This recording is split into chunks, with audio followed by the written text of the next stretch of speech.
Queridos, bom dia novamente. Que bom estarmos na casa do Senhor. Que Ele possa nos conceder a graça de crescermos um pouco mais nele, né, queridos? Queridos, vamos abrir na carta do apóstolo Paulo à igreja de Colossos, Colossenses capítulo 1. Colossenses capítulo 1, vamos a partir do verso 9, queridos, por favor. Por essa razão, desde o dia em que o ouvimos, não deixamos de orar por vocês e de pedir que sejam cheios do pleno conhecimento da vontade de Deus. Então, essa era a oração do apóstolo Paulo, que sejam cheios do pleno conhecimento da vontade de Deus, com toda a sabedoria e entendimento espiritual.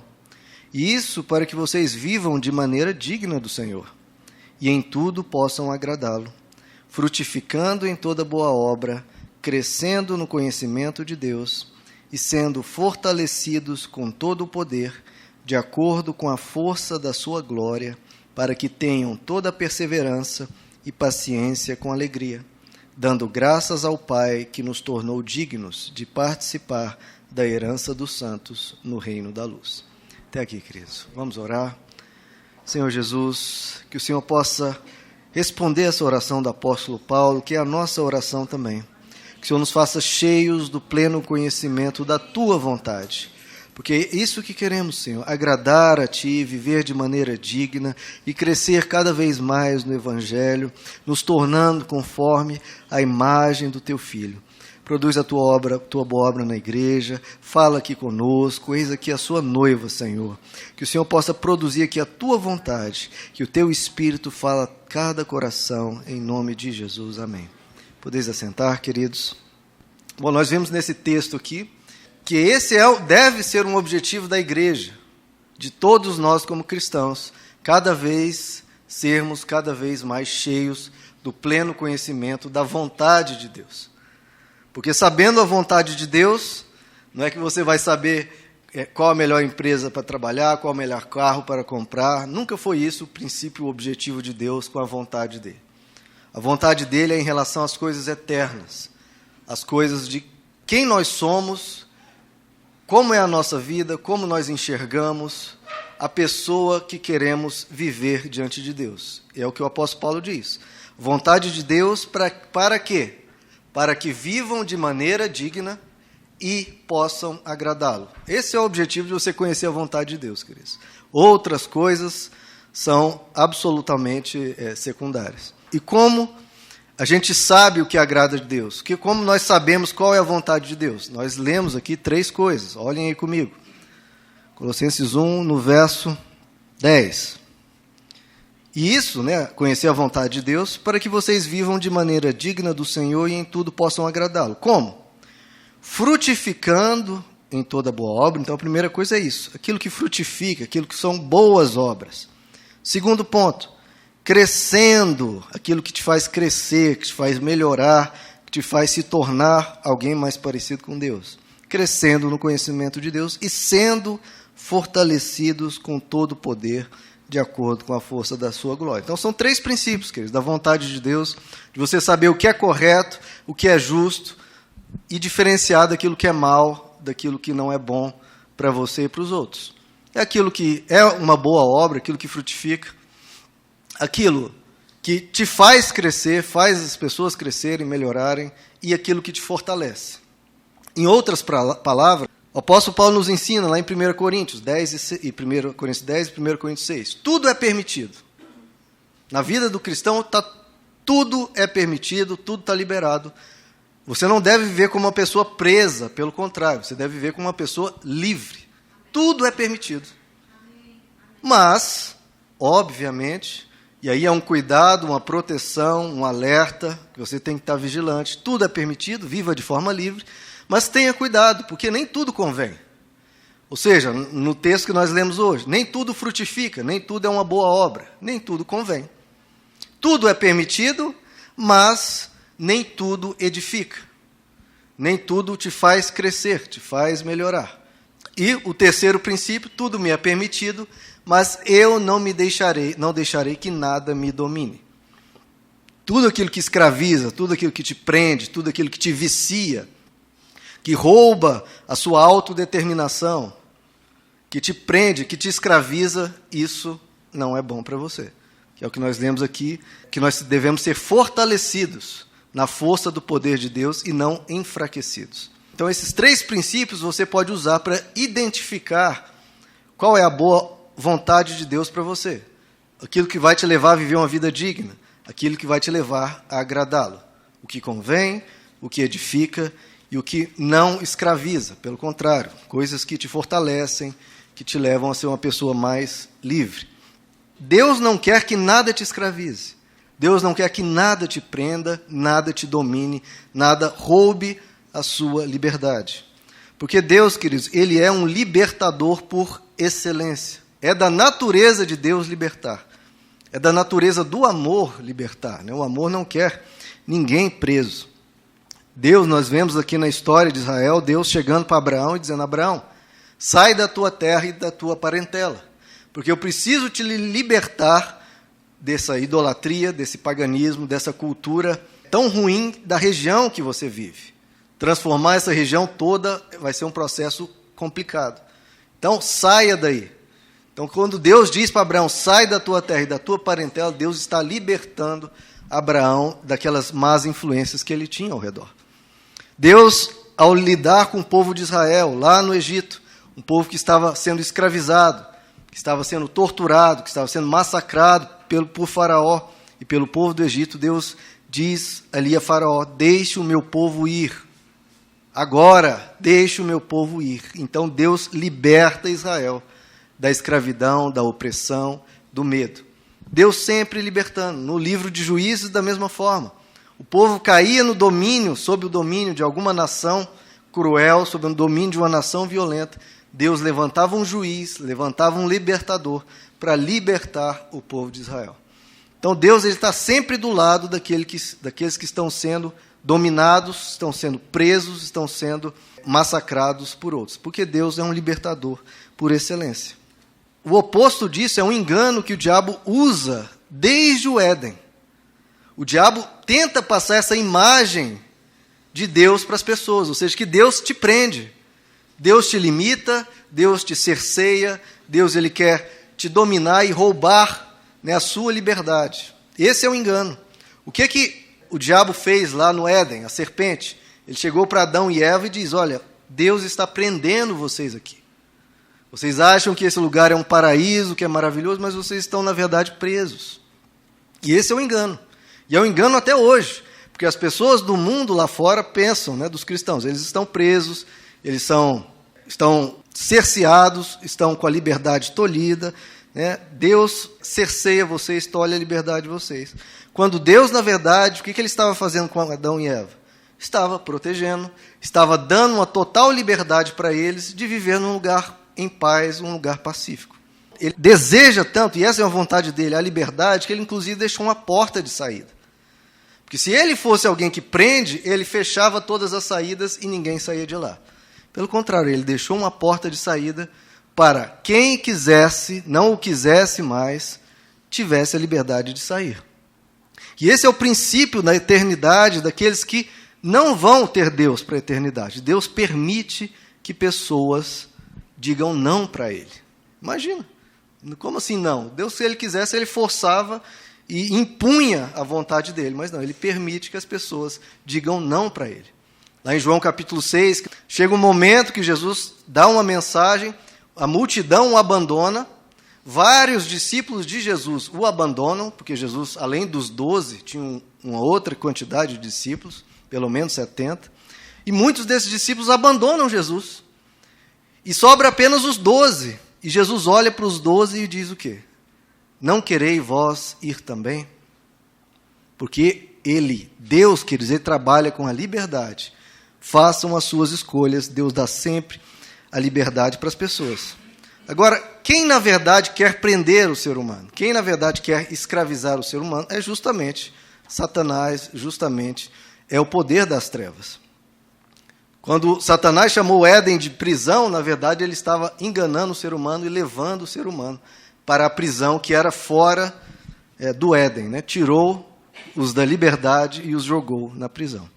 Então essa é uma diferença que a gente precisa saber, queridos, que às vezes a gente não pensa. Deus é o pai do livre-arbítrio. Ele dá liberdade para todo ser humano. Agora, Satanás, o diabo, o poder das trevas é o contrário. Ele é o pai da possessão, o pai da escravização, do prender do ser humano. As pessoas, que eles precisam aprender isso, porque veem Deus de uma forma muito castrante, um Deus que prende, um Deus que tolhe o ser humano, e não é assim. A liberdade é uma característica essencial de Deus e do cristianismo. Veja só, no Éden, onde o ser humano, Adão e Eva, foram confrontados, veja, era uma só árvore que era proibida. Sabe-se lá quantas árvores haviam ali? 1.000, 10.000, 100.000 árvores, e havia só uma proibida. No mesmo sentido aqui de 1 Coríntios. Tudo é permitido. Está tudo permitido para vocês. Agora, cuidem-se, porque isso aqui é letal, isso aqui te faz mal. Então, às vezes a gente pensa no cristianismo como tudo é proibido e só isso aqui é permitido.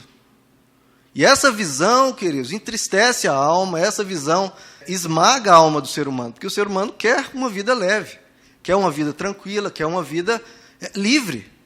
E é isso que Deus nos dá, mas é isso que o engano do diabo quer nos roubar. Tudo é permitido, todas as árvores vocês comam, se festejem, se alegrem, celebrem, curtam a vida, mas só uma que não pode, porque essa é má.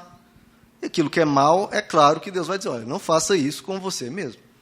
Então esse é o princípio, tudo é permitido, mas nem tudo é bom. E aquilo que não é bom, aí sim você rejeita. Abra comigo em 2 Coríntios capítulo 3, queridos. 2 Coríntios 3, 17, queridos. Ora, o Senhor é o Espírito, e onde está o Espírito do Senhor, ali há liberdade. Então, veja só, queridos, a coisa é tão intrínseca de quem Deus é, tão intrínseca, que se Deus está presente, tem que haver liberdade. Onde há o Espírito do Senhor, há liberdade. Se não houver liberdade, já saiba, o Espírito do Senhor não está ali. Porque está dizendo, onde está o Espírito do Senhor, isso é um fato, tem que haver liberdade. Porque Deus, Ele liberta, Ele quer ver as pessoas livres, quer ver as pessoas leves, querem ver as pessoas em absoluta paz. Gálatas capítulo 5, queridos. Gálatas capítulo 5, verso 1, de novo. Foi para a liberdade que Cristo nos libertou. Então Ele libertou você para onde? Para quê? Foi para a liberdade, queridos, que Ele nos libertou. Ele vai libertar o quê? Vai libertar para a escravidão? Ele está falando o óbvio, foi para a liberdade que Cristo libertou. Ele liberta para onde? Tem que libertar para a liberdade. Portanto, se Ele fez essa obra, se essa foi a obra de Cristo, nos libertar e libertou para a liberdade, portanto, pelo amor de Deus, permaneçam firmes e não se deixem submeter novamente a um jugo de escravidão. Olha, se Jesus veio para a cruz para te libertar e te dar liberdade, você vai se permitir cair numa escravidão, qualquer que seja. Escravidão de drogas, escravidão sob o jugo de um ser humano, escravidão sendo humilhado em qualquer área da vida, não se permita estar num jugo de escravidão novamente, porque Ele te libertou. Então, isso é tão importante, eu comentei na última mensagem, se você mudar para uma outra cidade, for transferido, enfim, acontecer algo na vida e você, por exemplo, deixa que a igreja vá frequentar uma outra igreja, em outra cidade. E essa igreja que você for, pregar Jesus Cristo, pregar o amor de Deus, ensinar o Evangelho, ensinar as Escrituras, olha, a Bíblia é o caminho, Jesus, Ele é a luz para a sua vida, e ensinar todas as Escrituras. Só que se essa pessoa, ou essa igreja, tiver um caráter dominador, querendo te dar ordens, querendo te dizer, olha, não, você não vai trabalhar nesse lugar, vai trabalhar naquele. Não, você não vai comprar um carro aqui, vai comprar um carro ali. Mesmo que use um suposto espírito de profecia, se houver escravidão, se houver prisão, ali não é evangelho. Se houver esse caráter dominador, que você perde a sua livre-arbítrio, porque Deus te dá o livre-arbítrio, você vai deixar que um homem tire o seu livre-arbítrio? Toda decisão você tem que submeter e a pessoa decide por você. Como se você fosse um cavalo e a pessoa pega as rédeas da sua vida e guia. Não interessa, por mais que a mensagem seja linda, se houver um caráter opressor, um caráter dominador, saia fora daí. Porque foi para a liberdade que Cristo nos libertou. Portanto, permaneçam firmes e não se deixem submeter a um jugo de escravidão, qualquer que seja. Todo tipo de escravidão, queridos. Escravidão tanto de drogas, de bebidas, de vícios, qualquer coisa que te domine e te tire do eixo do seu ser, não permita que isso aconteça. Agora olhe no verso 13, aí de Gálatas 5. De novo, né, querido? De novo, porque isso é essencial. Irmãos, verso 13.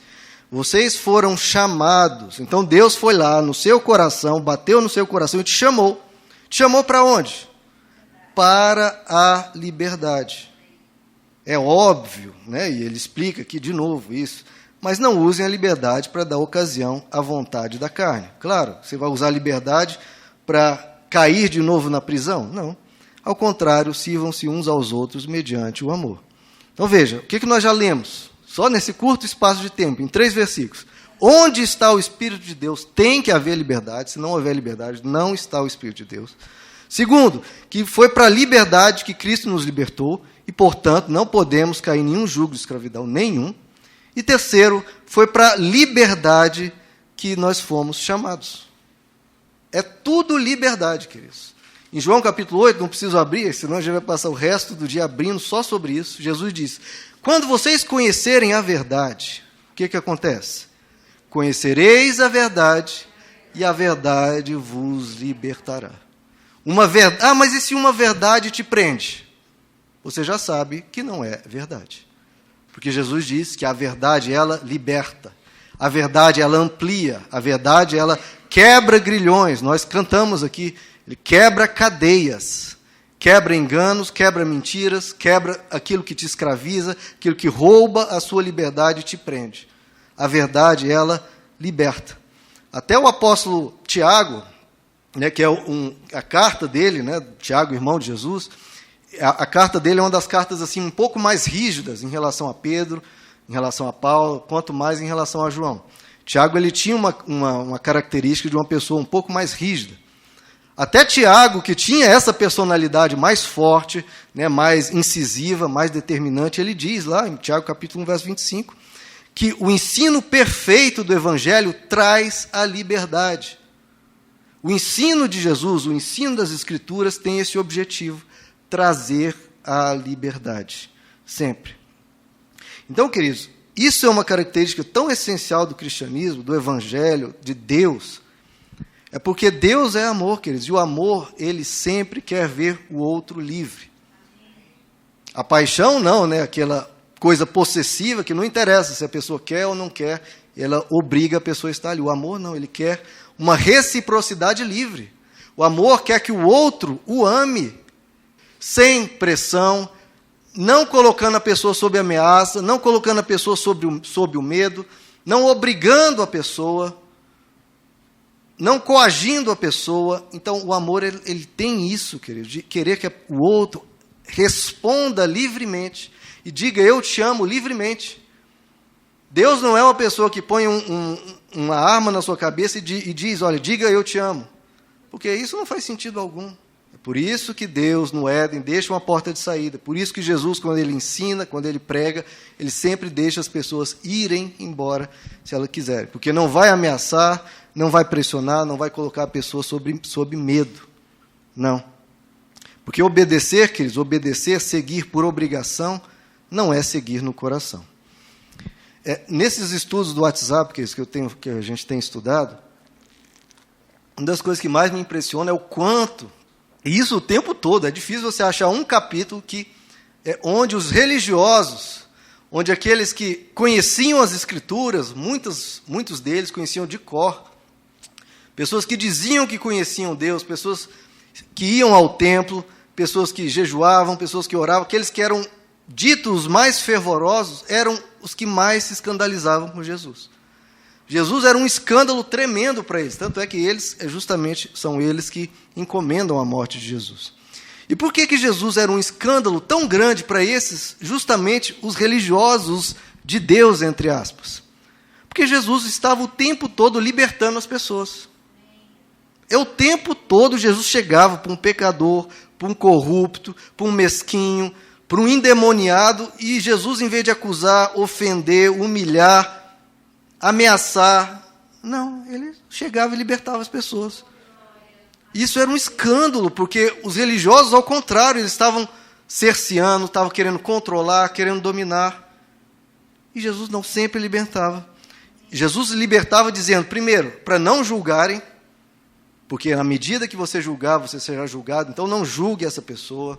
Libertava perdoando aquelas pessoas ditas pecadores, ele libertava perdoando, ensinando a perdoar. Então Jesus era o tempo todo, não julguem, perdoem, não julguem, perdoem, não julguem, perdoem, o tempo inteiro. E os religiosos, não, mas não é bem por aí, Jesus, não julguem, perdoem, não julguem, perdoem.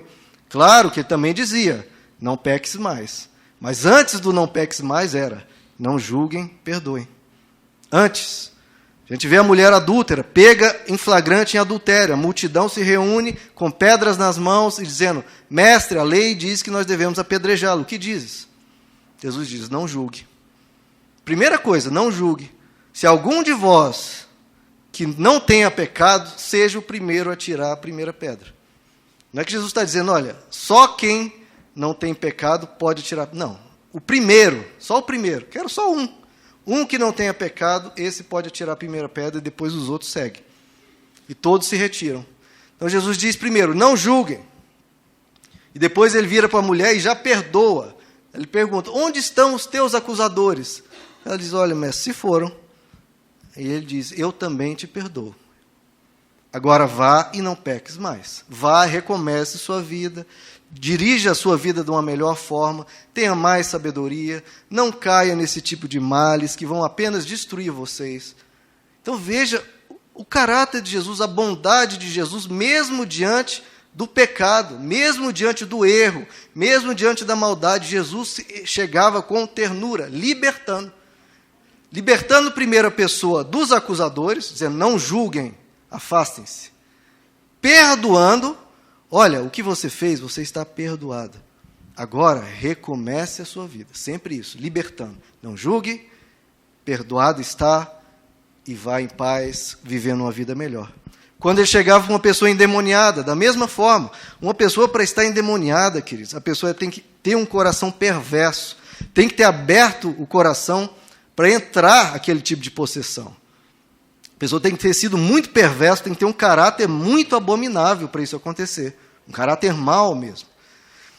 Enquanto os religiosos ofendiam, humilhavam, aquele ali é um lixo para estar endemoniado, ele deve ser a pior pessoa do mundo. Jesus, em vez de se afastar, ele se achegava à pessoa, não fazia qualquer tipo de acusação, ele expulsava o demônio e agora ensinava, abençoava, orava para a pessoa. Não ofendia, não a caluniava, não dizia nada para a pessoa, só abençoava e libertava. Sempre era assim. Jesus era bom o tempo todo. Era misericordioso o tempo todo. Como diz a Bíblia, ele não esmaga a cana quebrada. Uma pessoa em pecado, uma pessoa que já está sofrendo as consequências das suas péssimas decisões, ela está já quebrada. E Jesus, ele não esmaga a cana quebrada e ele não apaga o pavio que fumega. Aquele paviozinho que estava cheio de fogo, mas tanta coisa ruim que a pessoa fez, foi se apagando, e chega Deus, e os religiosos pensam, Deus, esmaga, Deus apaga esse ser humano, que já fez tanto mal, está na hora dele ser exterminado, está na hora dele ser punido. E ele vem, ele não esmaga a cana quebrada, ele não apaga o pavio que fumega, pelo contrário, ele restaura, ele ajuda, ele cura, ele vem libertar, ele vem abençoar. O pecador diante de Deus, queridos, ele não precisa ter medo, porque a gente tem isso, né? Meu Deus, eu fiz tanta coisa ruim, se Deus aparecer aqui, meu irmão, se Deus aparecer, fique feliz, porque você está diante de um Deus bom. Isaías, em capítulo 6, depois da morte do rei Uzias, ele de repente, numa visão, se vê diante do trono de Deus. Ele está na glória, diante do trono de Deus, os anjos, em plena perfeição, numa glória excelsa, adorando a Deus, e ele vê aquele ambiente de santidade, de pureza, de bondade completa, e ele grita em socorro, e fala, meu Deus, eu vivo no meio de povo de lábios impuros. E eu também sou uma pessoa de lábios impuros. Eu falo palavrões, eu faço ofensas, eu grito, eu faço coisas horríveis e agora eu estou diante do trono de Deus. O que será de mim? É o meu fim. Medo de Deus. Medo, porque pensa que Deus vai esmagar a cana quebrada. E Deus dá uma ordem, um querubim vem com uma brasa de fogo, toca nos lábios de Isaías e diz: agora seus lábios estão purificados.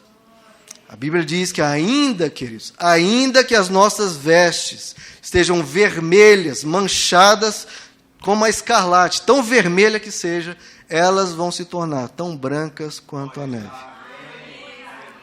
É isso que Jesus faz. Ele vem libertando. Mas tem uma exceção. Tem uma exceção. Jesus sempre, quando ele chega diante do pecador, ele cura, ele ajuda, ele restaura, ele busca uma nova, mas tem uma exceção. Tem uma exceção. Abre aí comigo em Tiago capítulo 2, por favor. Sempre bom, sempre misericordioso, sempre querendo ajudar, sempre tolerante. Mas uma exceção tem. Tiago 2, verso 12. Falem e ajam como quem vai ser julgado pela lei da liberdade. Ó, de novo. Porque será exercido juízo sem misericórdia. Veja só. O único lugar que diz que Deus vai executar juízo sem misericórdia é sobre quem não foi misericordioso. No mais, no resto, a misericórdia triunfa sobre o juízo. Então veja só, a misericórdia sobre mim, sobre você, sobre todo ser humano, ela triunfa sobre o juízo. A Bíblia de Jesus nos diz que quem nele crê não será julgado. Sequer vai ser julgado, não será condenado. Em Jesus não há mais nenhuma condenação, porque a misericórdia, o amor, triunfa sobre o juízo, vence o juízo. Mas existe uma exceção. Será feito juízo sem misericórdia sobre quem não foi misericordioso. Quem não é misericordioso, justamente quem prende, quem escraviza, porque o que ele diz no verso anterior, falem e ajam como quem vai ser julgado pela lei da liberdade. Você vai ser julgado pela lei da liberdade. Então, qual que é a pessoa que está em maior problema em relação à lei da liberdade? Quem prende, quem escraviza, quem quer dominar, quem quer cercear a pessoa. Porque a lei da liberdade vai bater de frente com essa pessoa que quer escravizar. Então, Jesus, por isso que ele batia de frente justamente com os religiosos intolerantes, com os religiosos que esmagavam os pecadores, que em vez de trazer os pecadores, venham, se convertam, venham, mude de vida, eles afastavam eles, diziam, vocês são lixo, vocês não prestam. Sobre essas pessoas, aí vai ser executado o juízo sem misericórdia. Por quê? Porque eles não tiveram misericórdia dos fracos, dos pobres, daqueles que estavam já oprimidos pelos seus próprios pecados. Então, essa é a característica essencial do cristianismo de Deus, porque o amor é assim. Então, onde há o Espírito do Senhor, aí há a liberdade. Jesus nos libertou para a liberdade, Ele nos chamou para a liberdade, portanto, não permite que nada te domine, não se submeta a nenhum jugo de escravidão. Vamos ver de tudo agora que Jesus nos libertou. Veja só, abre comigo em João capítulo 8. Lei da liberdade. Eu acho lindo demais, tudo é liberdade. João 8, 34. Jesus respondeu, digo-lhes a verdade, todo aquele que vive pecando, que vive com um coração perverso, um coração mau, é escravo do pecado. É por isso que nós temos que ser libertos do pecado. O escravo não tem lugar permanente na família, mas o filho pertence a ela para sempre. Portanto, se o filho os libertar, vocês de fato serão livres. Novamente, libertar. Jesus veio para libertar.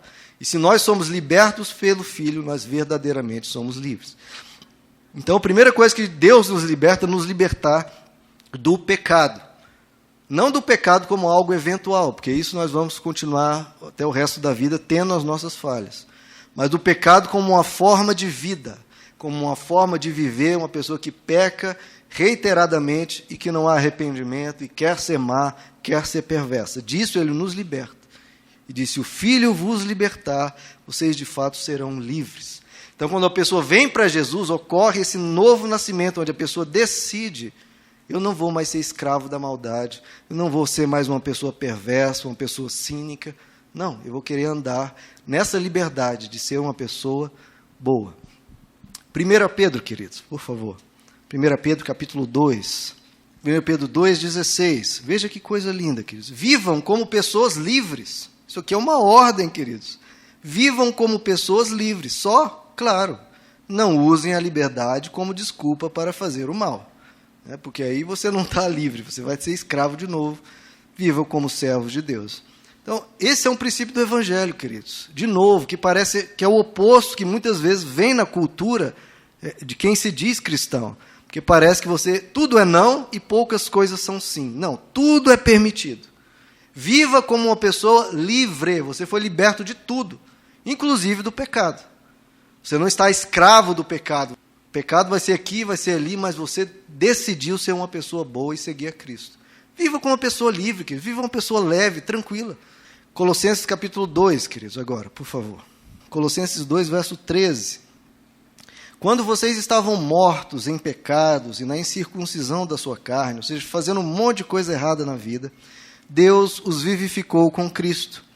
Ele nos perdoou todas as transgressões, veja, isso é dito para você, e cancelou a escrita de dívida que consistia em ordenanças e nos era contrária. Ele a removeu pregando-a na cruz. E tendo despojado os poderes e autoridades, fez deles um espetáculo público, triunfando sobre eles na cruz. Então, queridos, culpa nenhuma você tem direito de sentir, porque todas as transgressões Ele nos perdoou. Está todo escrito de dívida, tudo que estava ali anotado, todos os seus pecados. Às vezes as pessoas pensam isso, meu Deus, tem até um conceito quase egípcio, né? Vai ter aquela balança das coisas boas e as coisas más. Então, todo escrito de dívida que havia contra você foi rasgado. Toda transgressão está perdoada na cruz. Ele pagou por tudo. Então, Ele também nos liberta de toda culpa que você poderia se sentir.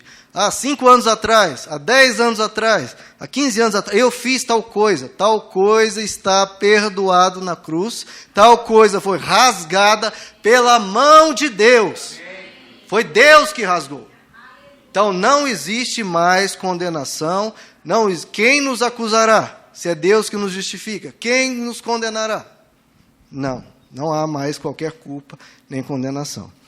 Gálatas capítulo 3, ele também nos liberta de uma coisa que eu vejo perseguindo a alma de muitos cristãos, queridos. Por isso que eu estou insistindo e aprofundando nesse tema.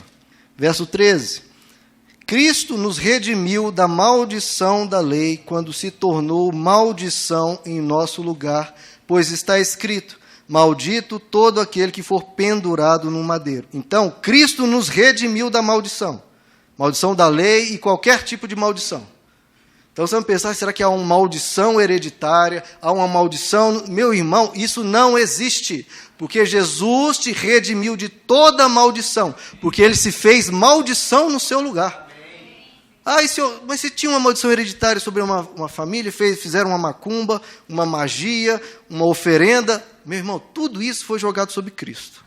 Toda a maldição Ele te redimiu de todas elas. Rasgou, eliminou, acabou com tudo. Tanto é que essa palavra maldição, você pode procurar no Novo Testamento, você não acha. Só existe em 2 lugares. Esse que nós lemos, dizendo que Jesus nos redimiu de toda a maldição. E lá em Tiago, pessoas que usam a língua para falar bênção e para falar maldição. Falar coisas boas e palavras más. Só nesses 2. O resto não existe, porque não é um tema do Novo Testamento. Porque isso acabou em Cristo. Na cruz foi tudo destruído, queridos. Você tem que imaginar o poder que foi a cruz no mundo espiritual. O mundo espiritual, depois da cruz, aquilo ali foi um abalo tremendo. Acabou com tudo. Toda maldição, toda magia, macumba, ofensa, tudo isso acabou ali. Jesus deu um basta ali. Amém. Veja comigo Isaías 53, onde fala também em outra linguagem, mas fala isso. Acabou toda a maldição. No Antigo Testamento se comentava isso, porque havia um medo mesmo de maldição. No Novo Testamento, com Cristo, com a cruz, acabou. Verso 4. Certamente Ele tomou sobre si, veja, Ele sempre tomando sobre Ele, todo o mal que havia contra nós, Ele toma sobre Ele. Tomou sobre si as nossas enfermidades, levou sobre si as nossas doenças. Contudo, nós o consideramos castigado por Deus atingido e afligido. Ele foi transpassado por causa das nossas transgressões. Então, veja, tudo que ia sobre você, as suas transgressões, Ele recebeu ele foi traspassado por causa das nossas transgressões, foi esmagado por causa de nossas iniquidades. O castigo, veja, que nos traz paz. Acabou o medo, acabou a maldição, acabou tudo. O castigo que nos trouxe paz estava sobre ele, e pelas suas feridas fomos sarados. Todos nós, tal qual ovelhas, nos desviamos, cada um de nós se voltou para o seu próprio caminho, e o Senhor fez cair sobre ele, veja só, o Senhor fez cair sobre ele a iniquidade de todos nós. Então, todo castigo, todo pecado, toda iniquidade caiu sobre ele, queridos. E sobre nós só restou o quê? Paz. Ele resolveu absorver toda a punição, toda a maldição, sobre ele, para nos limpar, nos dar paz. Você ter medo de maldição é você ignorar, desprezar o que Jesus fez na cruz, porque ali acabou tudo. Então saiba disso, não precisa mais ter medo. Ele te liberta de tudo isso. E que mais ele te liberta? Colossenses capítulo 2, vamos voltar lá. E que mais que ele nos liberta? Colossenses 2, verso 15. Tendo despojado os poderes e as autoridades, aqui ele está falando das forças das trevas, que ele está falando na cruz. Tendo despojado os poderes e as autoridades, fez deles um espetáculo público, triunfando sobre eles na cruz. O que ele está falando aqui? Que ele nos liberta. Ele nos liberta do poder das trevas. Na cruz, ele despojou todos os poderes, autoridades, os humilhou. Na cruz, Jesus humilha, Deus humilha todo o poder das trevas, queridos. Triunfa sobre eles, os humilha e faz deles um espetáculo público. Então você que às vezes tem medo do diabo, será que o diabo... na cruz foi feito um espetáculo público para todo mundo ver que o diabo ali é humilhado, destronado da sua vida, e quem reina na sua vida agora é Jesus. Está acabado.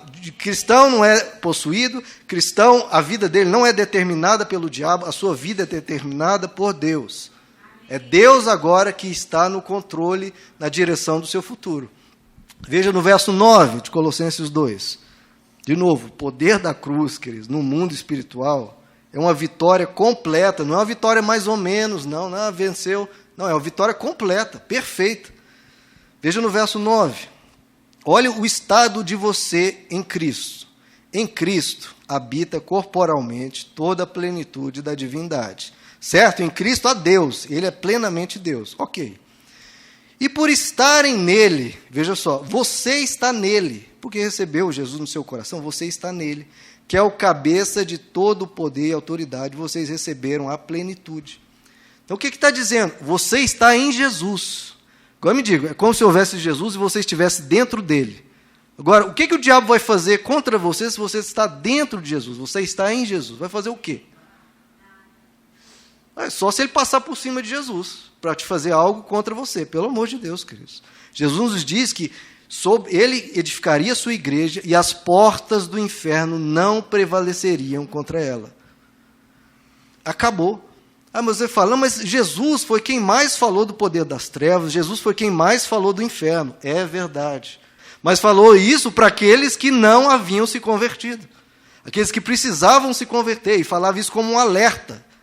Se você vê uma pessoa cega indo em direção a um despenhadeiro, a um precipício, você tem que gritar, olha o precipício, saia daí. Olha o perigo, você vai morrer. É isso que Jesus estava dizendo. Saia daí. Agora, quando a pessoa saiu dali, você vai ficar falando desse precipício, desse despenhadeiro, para quê? Foi vencido, queridos. Lá em Colossenses 1 também nos diz, veja aí comigo, Colossenses 1, verso 13. Pois ele nos resgatou do domínio, de novo, a questão da liberdade, né? Éramos dominados. Ele nos resgatou do domínio das trevas, do governo das trevas, e nos transportou para o reino do Filho do seu amado, em quem temos a redenção, a saber, o perdão dos pecados. Então veja, você pensa, eu estou aqui no mundo. Não, queridos, no reino espiritual você foi transportado. Você que estava nas trevas, foi transportado, um anjo te levou, o Espírito te levou, te transportou, te colocou num novo lugar. O reino do Filho do seu amado.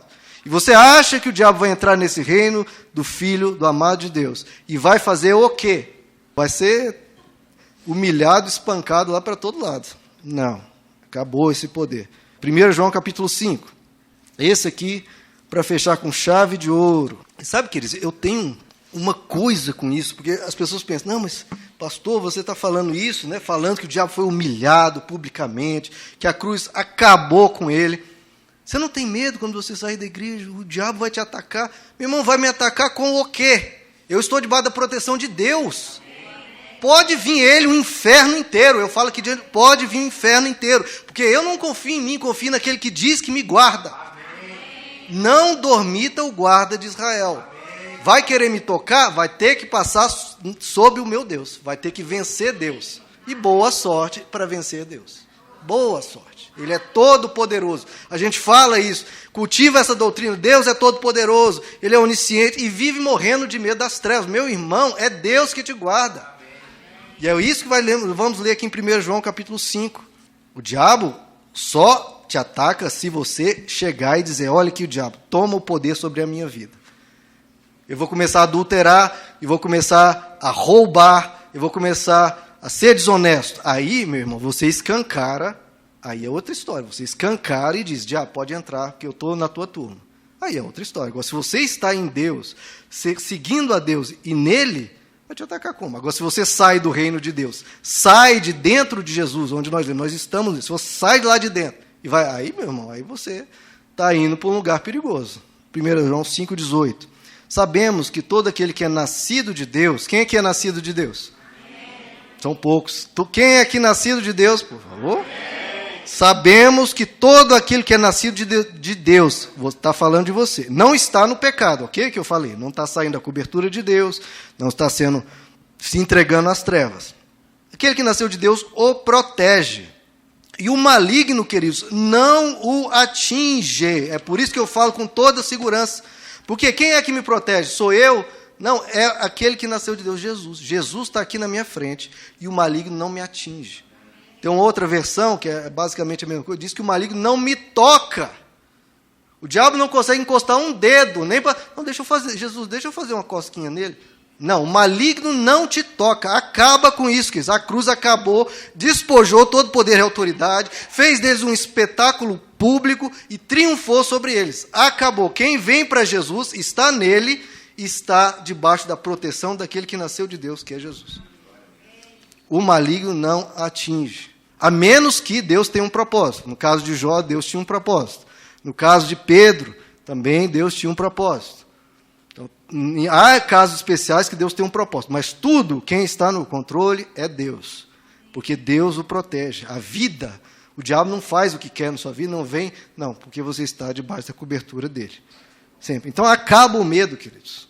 Tem que acabar o medo. Medo de maldição, medo de demônio, medo disso. Eu, queridos, quando eu era mais novo, por causa dessa cultura evangélica, de às vezes quase exaltar o diabo, em vez de fazer um espetáculo público e humilhar ele. Às vezes, assim, quando você acorda na noite de madrugada e andando no escuro para tomar uma água ou ir no banheiro, você fica assim, olhando, assim, vendo se vê algum vulto, com medo de vulto, medo do demônio. Ai, meu Deus, será que aquela sombra ali é um demônio? E ficar essas coisas, meu Deus, queridos, meu Deus.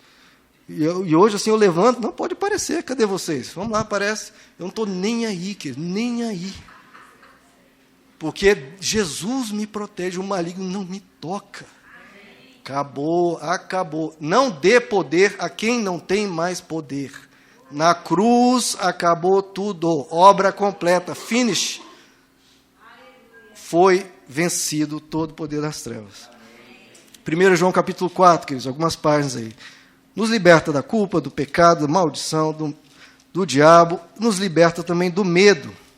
E aí do medo, nem considera medo do diabo. A Bíblia não fala de medo do diabo, porque isso não faz nem sentido. 1 João 4,16. Assim conhecemos o amor de Deus, que o amor que Deus tem por nós, e confiamos neste amor. Deus é amor. Todo aquele que permanece no amor, permanece em Deus e Deus nele. Dessa forma, o amor está aperfeiçoado entre nós, para que no dia do juízo tenhamos confiança, né? Você chegar diante do trono de Deus, meu Deus, e os meus pecados, aquilo que eu fiz, para que no dia do juízo tenhamos confiança, porque neste mundo somos como ele. E aí ele diz, no amor não há medo, não há medo. Ao contrário, o perfeito amor expulsa o medo, porque o medo supõe castigo.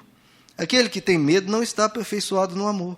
Então, olha o que ele está dizendo, você vai chegar diante do trono de Deus, diante do juízo, Ele diz, confie no amor de Deus, confie que Deus é amor, confie que Ele te ama, para que no dia do juízo você chegue lá com confiança.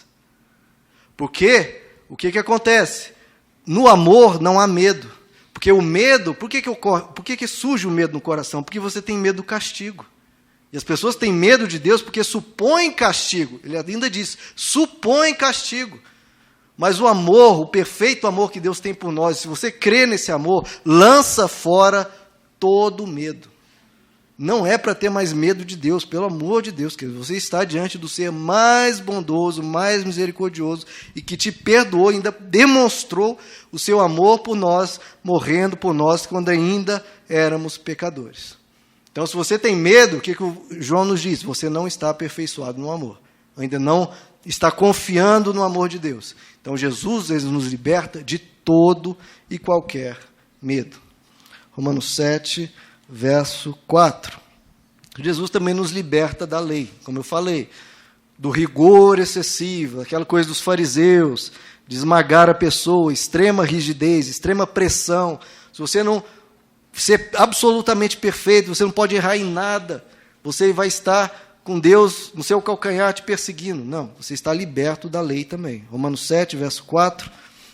Assim, meus irmãos, vocês também morreram para a lei, por meio do corpo de Cristo, para pertencerem a outro, aquele que ressuscitou dos mortos, a fim de que venhamos dar fruto para Deus. No verso 6, agora, morrendo para aquilo que antes nos prendia, de novo, a questão de prender, Jesus vem nos libertar. Fomos libertados da lei, fomos libertados daquele rigor, daquela pressão, você tem que ser absolutamente perfeito, senão ai de ti. Não. Nós somos libertos da lei para que sirvamos conforme o novo modo do Espírito e não segundo a velha forma da lei escrita. Romanos 6, verso 14. Pois o pecado não os dominará, porque vocês não estão debaixo da lei, mas debaixo da graça. Então, até da lei, Jesus nos libertou, nos liberta de tudo. O que Jesus libertou? É mais fácil falar, libertou de tudo. Maldição, diabo, culpa, pecado, lei, tudo. Também nos liberta de toda regra e mandamento humano. Abre em Gálatas capítulo 5. Gálatas 5, verso 1.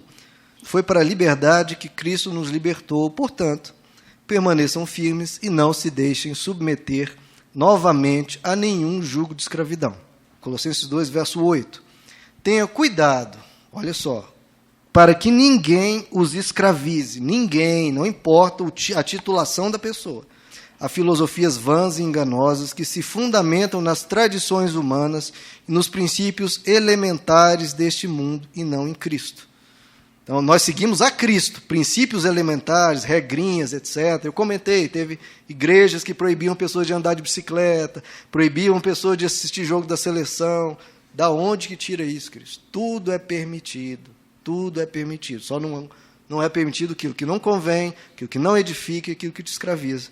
E no verso 16, portanto, não permitam isso, queridos, que ninguém os julgue pelo que vocês comem ou bebem, ou com relação a alguma festividade religiosa, ou a celebração das luas novas, ou dos dias de sábado. Vem um adventista, vem um testemunho de Jeová, mas o dia de sábado vocês precisam guardar. Eu não permito que ninguém me julgue por causa disso, não. Essas coisas, por que você não pode permitir? Mas é importante e tal. Essas coisas são sombras do que haveria de vir. A realidade, porém, encontra-se em Cristo. A nossa vida agora é Cristo. É Ele que nós seguimos. Não permitam que ninguém tenha prazer numa falsa humildade, na adoração de anjos, os impeçam de alcançar o prêmio. Tal pessoa conta detalhadamente suas visões, né? Olha, eu tive uma visão, meu irmão, você tem que fazer tal coisa. Olha, eu estou te dando uma ordem porque eu tive uma visão. Irmãos, cuidado com isso, porque olha o que ele diz, a sua mente carnal a torna orgulhosa. Muita visão, muita profecia, é só mente carnal. Então, a profecia, a visão tem que ser examinada segundo Cristo. Se está diferente de Cristo, tchau, é mente carnal orgulhosa. Ainda mais quando te escraviza, te domina. Eu disse que não permita que caiais em qualquer jugo de escravidão. Verso 19. Trata-se de alguém que não está unido à cabeça. Aí, essa pessoa aí, cheia de visão, de profecia, carnal. a partir da qual todo o corpo, sustentado e unido por seus ligamentos e juntas, efetua o crescimento dado por Deus. Já que vocês morreram com Cristo para os princípios elementares deste mundo, regrinhas, por quê? Como se ainda pertencessem a ele, a este mundo, vocês se submetem a regras. Não manuseie, não prove, não toque, não coma comida tal, não ande de bicicleta, não assista não sei o quê.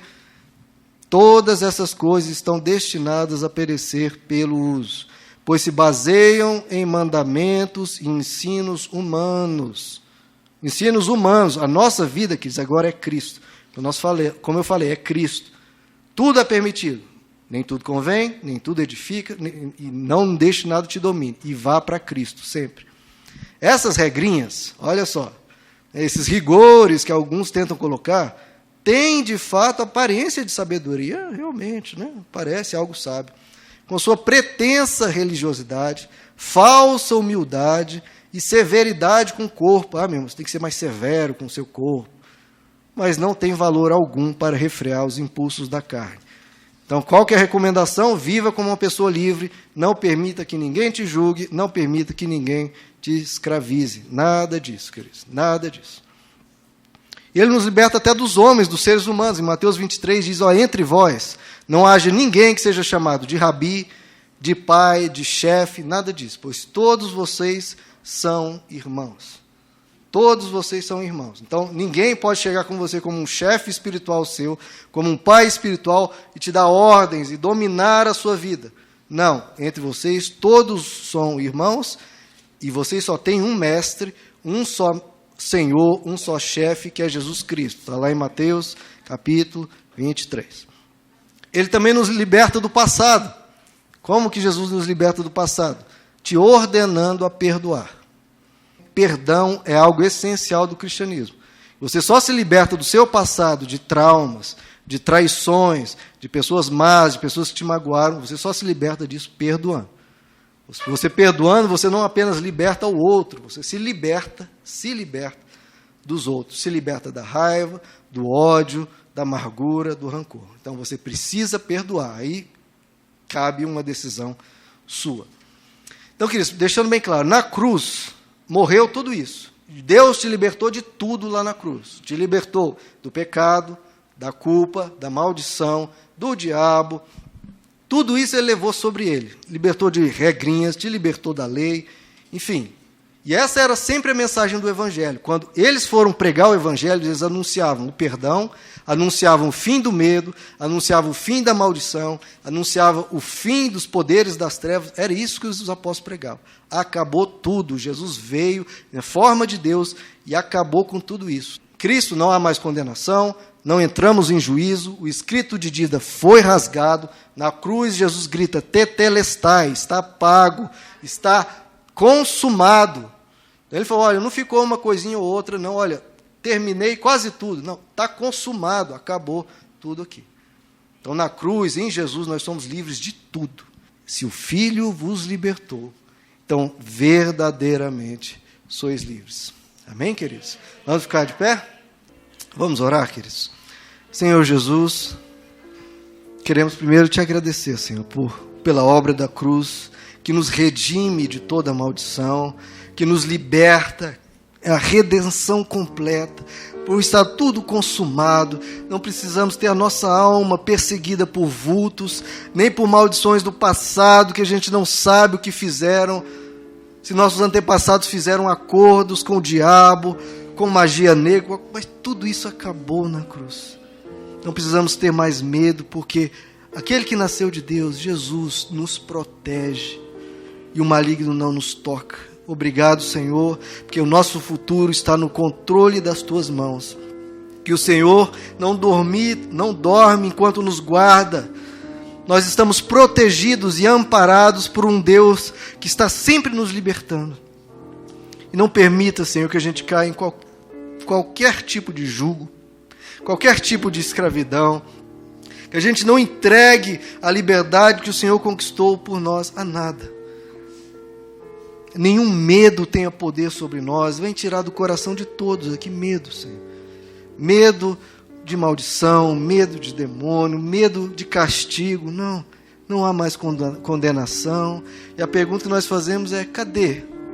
Quem intentará a acusação contra os escolhidos do Senhor? Quem os condenará? Quem vai ter coragem de nos atacar? Se Deus é por nós, quem será contra nós? Essa é a pergunta da Bíblia, do Evangelho, dos apóstolos, assim, de sequer acreditar que existe a possibilidade de alguém conceber que alguém possa nos atacar. Não. Se ocorrer qualquer coisa na nossa vida, é sendo guiados por Deus, e não com o diabo tendo poder sobre nós. Senhor, conduz a vida de todos nós, nos liberta de tudo isso, que a gente receba a mensagem do Evangelho, tão nítida, tão límpida, tão clara, e às vezes a gente não desfruta de tudo que o Senhor conquistou por nós na cruz. Tudo que o Senhor conquistou por nós na cruz é direito nosso, é herança nossa. Que nós possamos andar como pessoas livres, Senhor. Livres. O religioso, o fariseu, aqueles que o Jesus batia de frente, tem medo dessa palavra livre, tem medo dessa palavra liberdade. Mas Jesus, Ele não, saiam daqui, não julguem. Você está perdoado. Agora vá, viva uma vida livre, sem cair no mal. É andar em liberdade, mas sem usar a liberdade, claro, nosso coração é para Deus, sem usar a liberdade para fazer o mal. Jesus nos ajuda a sermos pessoas como o Senhor, que está sempre libertando, em vez de estar acusando, ofendendo, humilhando. Obrigado que o Senhor não nos esmaga, que o Senhor não nos apaga, pelo contrário, está restaurando, está curando, está transformando a nossa vida mais leve. Os fariseus faziam a vida das pessoas pesadas, uma vida cheia de rigores, cheia de pressões, mas o Senhor quer nos libertar. O Senhor quer dizer a todos nós que tudo é permitido. Tudo é permitido, só não permita que venha sobre você aquilo que não convém, aquilo que não edifica, aquilo que te escraviza, porque não é bom, simplesmente não é bom. Aquilo que é bom, aquilo que não é bom, não é bom. Essa é a mensagem do Evangelho. Senhor, nos dá a consciência de viver nessa plena liberdade. Que todos nós possamos celebrar diante de quem quer que seja, diante daqueles que querem escravizar, diante de demônios, diante de maldições, diante de quem quer que seja, celebrar a vitória na cruz, que nós somos livres em Cristo Jesus, e que não há mais condenação, não há mais medo. O Senhor venceu e destruiu aquilo que nos oprimia, o Senhor venceu aquilo que nos derrotava, o Senhor esmagou aquilo que nos esmagava, e nós estamos livres em Cristo Jesus. Conhecendo a verdade, nós seremos libertos. Que o Senhor possa dar essa verdade ao coração de cada um de nós. Se Cristo, se o Filho vos libertou, verdadeiramente sois livres. Ande como uma pessoa livre. Livre, e por mais que outros tentam te escravizar, não, eu sou livre. Ninguém me julga, ninguém me coloca com regras humanas. Não, eu estou livre, eu sigo a Cristo. Pode vir com visão, profecia, pode vir com ameaça de demônio, eu sou livre. Cristo me libertou, eu sigo Cristo. Eu estou unido à cabeça, eu estou nele. Aquele que nasceu de Deus, queridos, ele te protege. Ele te protege.